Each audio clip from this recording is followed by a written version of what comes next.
cost to doing the work and there's a cost to staying the same. You have to decide which price you value. This is Stacey Danielle, and welcome to another episode on She Blooms. Once again, I am so excited to be just joining you guys in this space. If you are following my Instagram at In Bed with Dani, DANI, but also follow She Blooms, SHEBLOOMSS _ because we are about to just start rolling out some super fun things that I am super excited for. Lots of my content had specifically been created around women. A lot of the merchandise and the books that I have been putting out, but this one is for men too, so I am really excited to be launching this. So make sure you stay tuned, because this one is it, and I am going to be doing it with you guys all. We are going to be doing a challenge, so make sure you stay tuned for it, because we are gearing up in the next week. So eyes on the prize. Anyways, I just wanted to come on here again, guys. I have been in this, I feel like I have just been in this reflecting spirit, and I don't know what it is.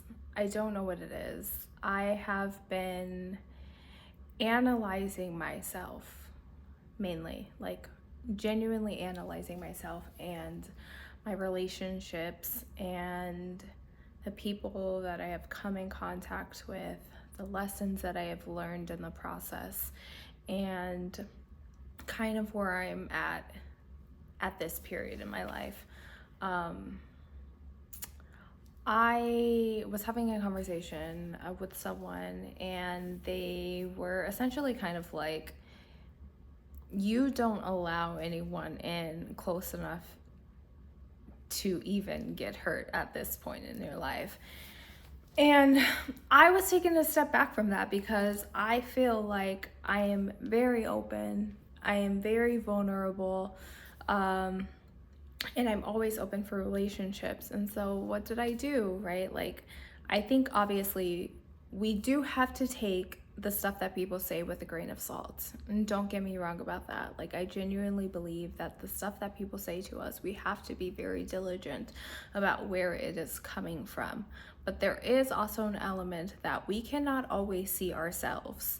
And because we cannot always see ourselves, there has to be some sort of reflection that happens.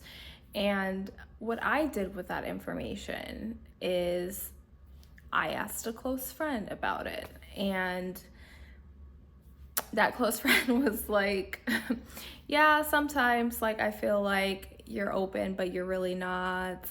And I'm thankful for that, right? Like, I'm thankful for relationships with people who can tell you how it is, right? With no shame, no hesitation, or just always going to relay the truth to you, no matter what you want to hear it or not. And specifically, this is a male friend who I just absolutely adore. Like, can we just give it up for women who have been just in very traumatic and crappy situations with men who have solid male friendships? Like, we can just talk about like the importance of like having male friendships after constantly being in very toxic relationships with men, because they truly do, like, if they really are upstanding gentlemen, like this specifically person is like so much of an upstanding gentleman, like, in my life. And through that, it really does allow me to see like, wow, like, I do deserve a person like this. Like, I don't deserve someone who is going to make me feel like crap or cry every single day or whatever the case might be. And so I am just thankful for male friendships. Aside from the tangent that I always go on somehow, so I asked them, and they were very, very, very honest with me. And I think it is so important. Today's day and age, we will hear so much information about setting boundaries, cutting people off, and none of it allows for you to strengthen a relationship. And I will get into it more a little bit next week about just the basis of relationships. But I think our culture has found a way to capitalize on people's vulnerabilities that allows them to see the idea of a relationship and how to start a relationship, but not actually how to sustain them long term. And I know that there have been a lot of circumstances in my life that have allowed me to harden up. Like, there is no denying that by any means. There is no tiptoeing around the subject. And it can be very well deserved. But the reality is, like, we are still innately wired for connection. And if we are innately wired for connection, we have to step inside a relationship of not with a fear of being hurt. But the reality is, like, at some point, a relationship is going to cause us pain. And it may not necessarily always be intentional. Sometimes there are just things that are going to hurt in a relationship, especially when you're moving into a healthy relationship. There are going to be a lot of triggers. There is going to be a process of rewiring your previous beliefs. And we are so hyper-focused on cutting people off without actually having the decency to engage in a conversation of what that person did wrong. And that person is always left standing with the questions of what happened. What if I am not enough? Why wasn't I worthy?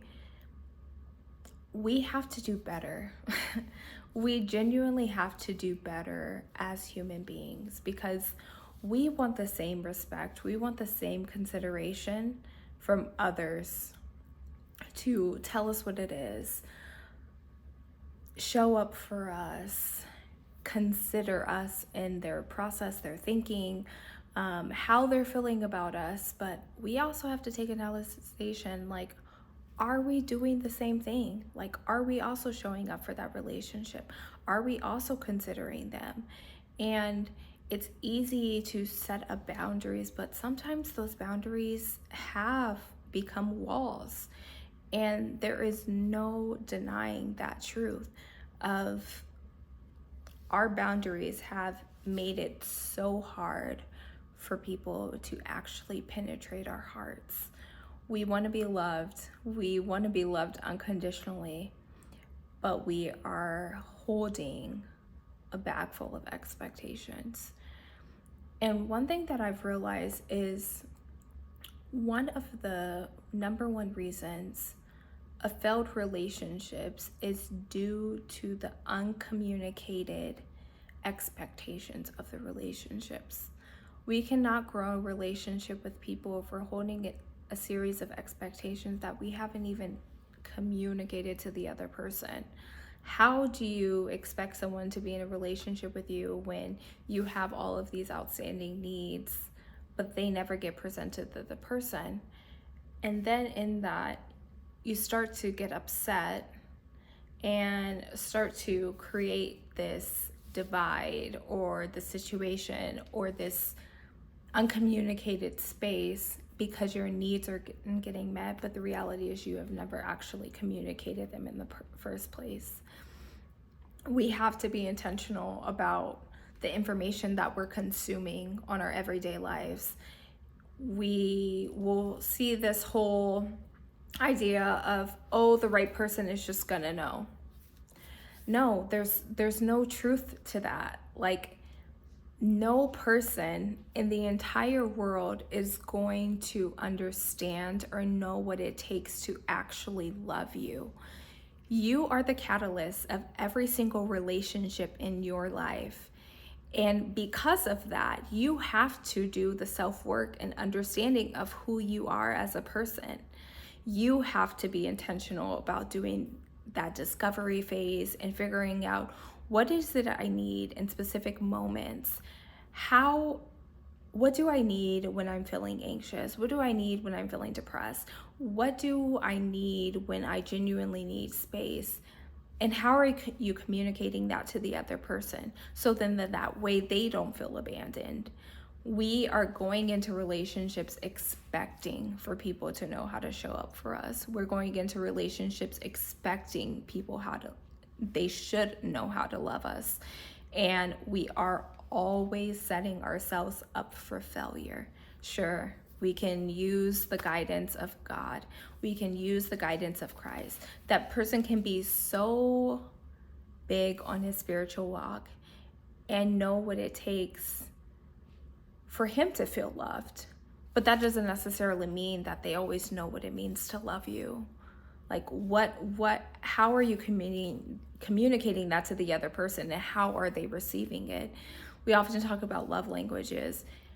You are never communicating your love to your partner through your own personal love language. It is always the opposite.